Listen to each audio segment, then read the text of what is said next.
Alif Lam Mim. Allahu la ilaha illa huwal hayyul qayyum. Dialah Allah, tiada Tuhan selain Dia. Sifatnya adalah Al-Hayyul Qayyum. Al-Hayy yang maha hidup, Al-Qayyum yang maha berdiri sendiri dan bergantung kepadanya segala makhluk.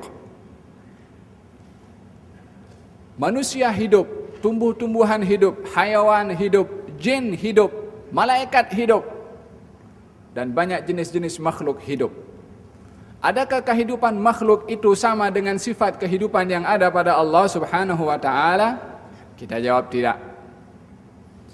Kehidupan makhluk memerlukan kepada yang menghidupkan, tapi kehidupan yang maha hidup tiada yang menghidupkan.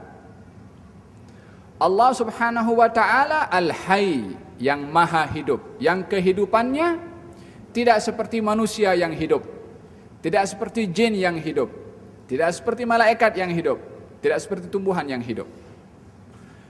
Yang menghidupkan jin dan manusia untuk menjadi makhluk hidup bukan dirinya, bukan jin sendiri, bukan manusia itu sendiri, tetapi yang memberikan kehidupan adalah Allah Subhanahu wa taala.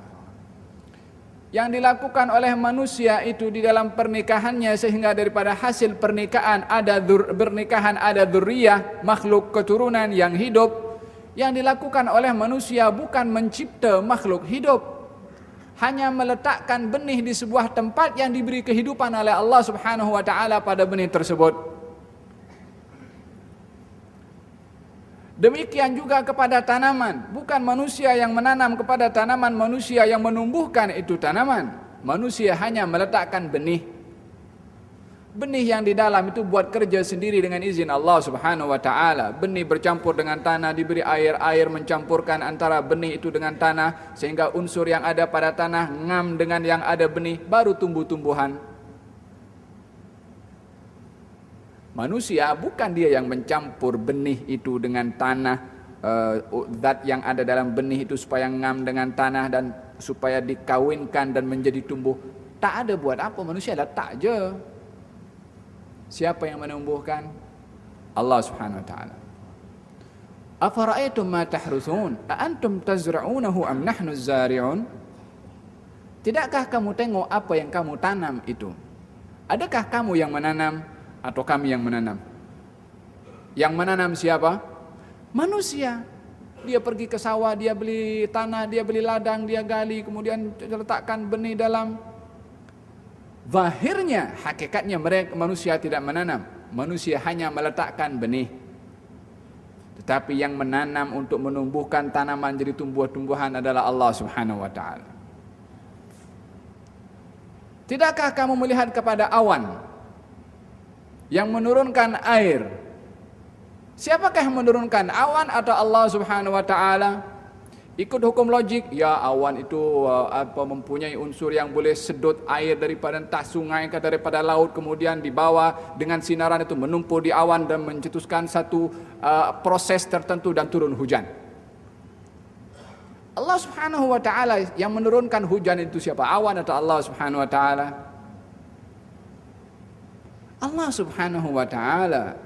Walaupun yang kita nampak adalah turunnya hujan daripada awan, tetapi hakikatnya adalah awan tidak menurunkan hujan dengan awannya, dengan zatnya sendiri. Tanaman tidak menumbuhkan tanaman dengan zatnya tanaman itu sendiri. Manusia hidup bukan hidup dengan zatnya itu sendiri. Allah Subhanahu wa taala yang bagi kehidupan.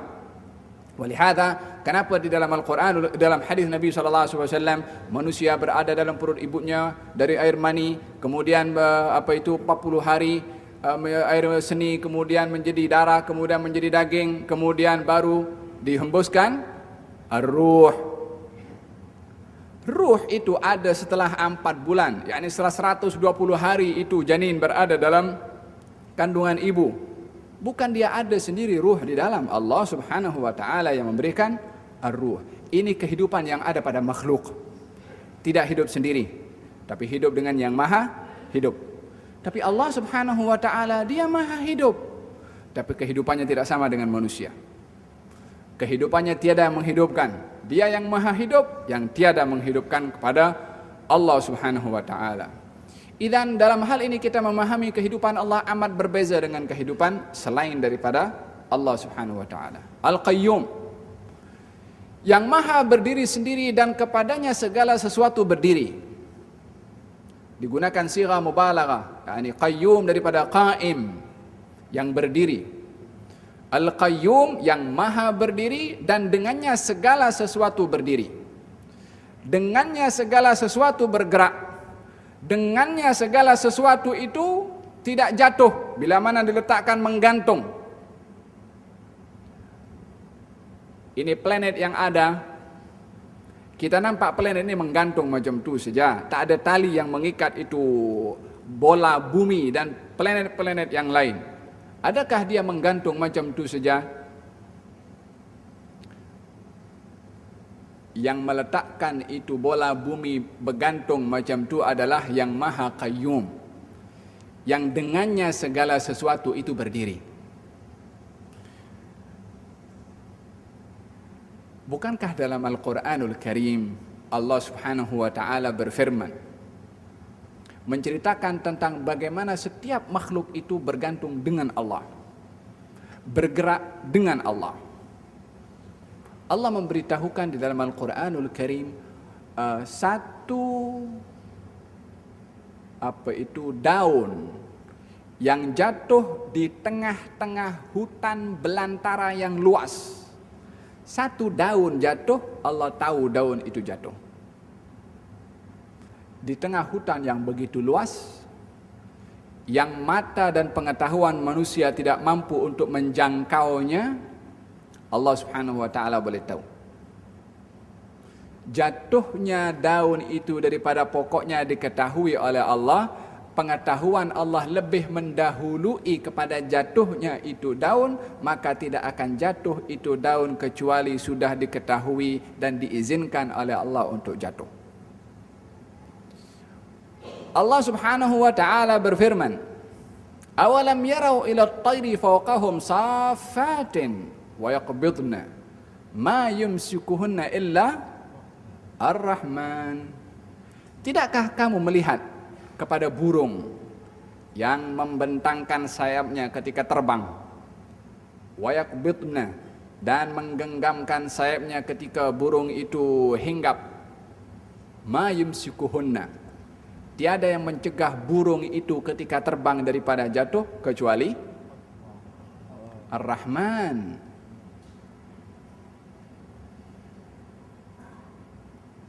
Idzan kalau begitu, pesawat yang terbang itu tidak jatuh macam mana?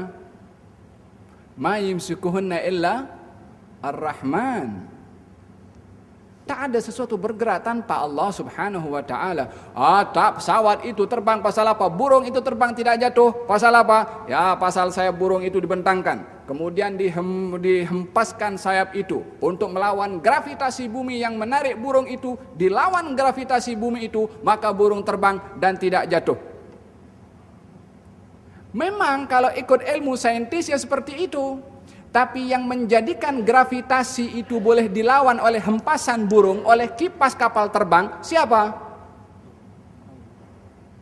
Lah gravitasi itu fakta gravitasi boleh dilawan dengan hempasan sayap burung itu untuk tidak dapat jatuh burung itu.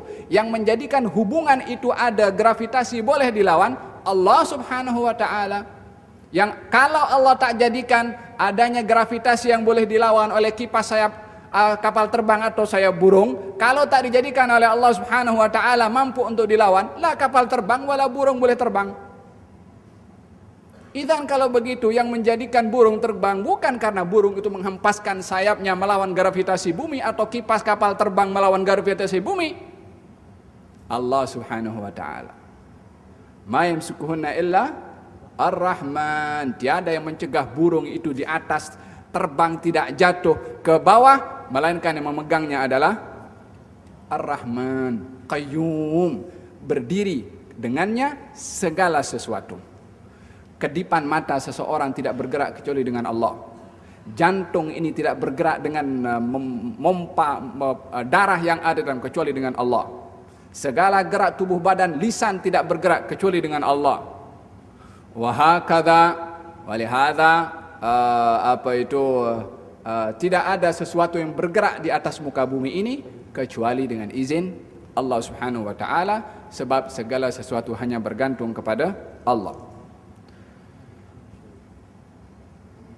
Bila mana segala sesuatu itu bersandar kepada Allah, maka Allah Subhanahu wa taala berkuasa untuk mengubah, menetapkan, dan apa saja Allah nak buat, Allah mampu untuk membuatnya. Api yang diciptakan oleh Allah dengan Allah boleh membakar, pada masa yang sama Allah boleh ciptakan api itu untuk tidak membakar. Laut yang diciptakan oleh Allah Subhanahu wa taala bila mana dilalui oleh benda berat itu di atasnya boleh tenggelam, Allah mampu untuk menjadikan lautan itu dilalui oleh orang untuk tidak menenggelamkan orang yang tenggelam, untuk orang yang lalu di situ. Nabi Ibrahim alaihissalam berminggu berada di dalam api tak terbakar. Al-Ala al-Hadrami diutus oleh baginda Rasulullah SAW berperang sampai kepada pertengahan daripada perjalanannya menuju kepada peperangan, didapati di hadapannya ada lautan. Kemudian tak tahu macam mana nak buat. Adakah nak terus maju? Tak ada perahu. Nak patah balik? Macam mana nak balik? Nabi suruh kita berperang. Dia berdoa kepada Allah Subhanahu wa taala, ya Allah, kami diutus oleh Nabi-Mu untuk memimpin peperangan ini dan kami mesti tunaikan peperangan ini. Di hadapan kami ada lautan, tak boleh kami lalui. Mohon beri kemudahan kepada kami untuk menunaikan misi yang disuruh kepada kami. Allah taskhirkan itu laut, dipijak oleh sekian ramai tentera bersama sahabat Nabi SAW. Suara hentakan kaki kuda yang dinaiki macam menghentak di atas batu, di atas air. Lalu di atas air sana, dengan begitu ramai tentera berjalan di atas air, airnya basah. Kita letakkan batu kecil di atas air, masuk itu air.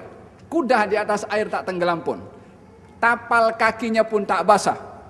Mereka tentera yang sekian banyak melintas melalui kepada lautan yang begitu terbentang luas itu, sampai di sana ada barang yang jatuh di belakang, patah balik boleh ambil barang itu, tak basah pun, dan teruskan di perjalanan tersebut. Segala sesuatu berdiri dengan Allah. Allah mampu mengubah bila-bila masa. Apa yang mustahil bagi Allah Subhanahu wa taala? Bila mana Nabi Musa alaihissalam ketika ingin melintasi lautan itu, Allah suruh pukul kepada lautan, lautan itu terbelah. Tapi tetap mereka berjalan di atas tanah. Sahabat Nabi Muhammad sallallahu alaihi wasallam di atas air mereka berjalan.